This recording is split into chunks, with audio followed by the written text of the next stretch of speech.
years or maybe more than that, before the pandemic, when I had gone to interview her for in Shantiniketan, where she is now, for her birthday. For Telegraph magazine, and then we had a long interview. But fortunately, I asked my assistant to record that interview for posterity's sake. And I had no idea of making a documentary on her then. I just want to keep, and the interview was, of course, 2 pages came out in the ultimate print edition, but it started from her childhood, from Chidananda Dasgupta to Satyajit Ray to Rapist. She just finished Rapist, I think, then. And so, and not only films, it talked about politics, philosophy, and everything. Once you are close friends with someone, you forget about the macro picture of that person. So the entire gamut of her oeuvre, of her individuality, of her space, I thought that, wow, that is so important. I never thought of it that way, that I'm talking to Aparna Sen, or I'm in an Adda session with Aparna Sen, but for, I think, the public at large, it was very important to portray this subject of my film. Yeah. You also talk about this procession of Reena's kind of merge into you. And I was thinking, that you've donned the roles of actor, writer, director for so long. And I mean, how do you sort of see this? I mean, do you see these particular roles as part of a cohesive whole in the creative process, or are you able to sort of single one of them out as, the one that you cherish the most? I mean, is there a Reena who is closest to you, basically, is what I'm asking. The Reena that I am most centered in, let's put it that way, is the filmmaker.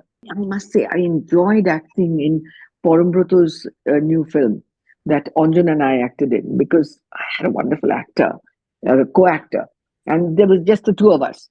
So I really enjoyed that process. I mean, after a long time, I enjoyed acting.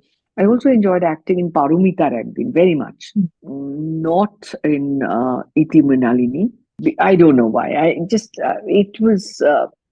didn't work for me. But Parumita Ragdin, Shanuka in Parumita Ragdin was somebody that I strongly identified with, and because I'd written the character myself, I knew how she should be played. I mean, I didn't want to play Shanuka in the beginning. It was a deal breaker if I didn't play Shanuka myself, because they wanted, at least two sellable actors like Rituparna and myself. So I had to play Shanuka, and I was angry with the producer, and I was grumbling the whole time. But I did play her, and finally I realized that it would be easier than to explain the whole thing to another actor, because I knew how she should be played.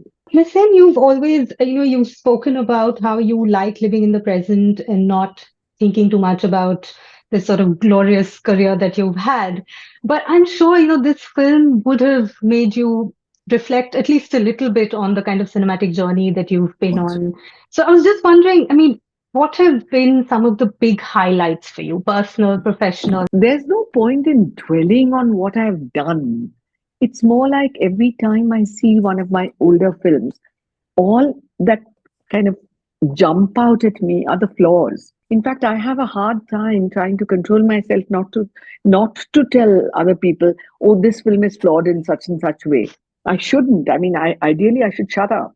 But I tend to go around explaining, oh, this is why I don't like this film. This is the mistake that I made. That is the mistake that I made. So that happens all the time. Only now, when I look back at some of my much older films, do I think, well, that's not too bad?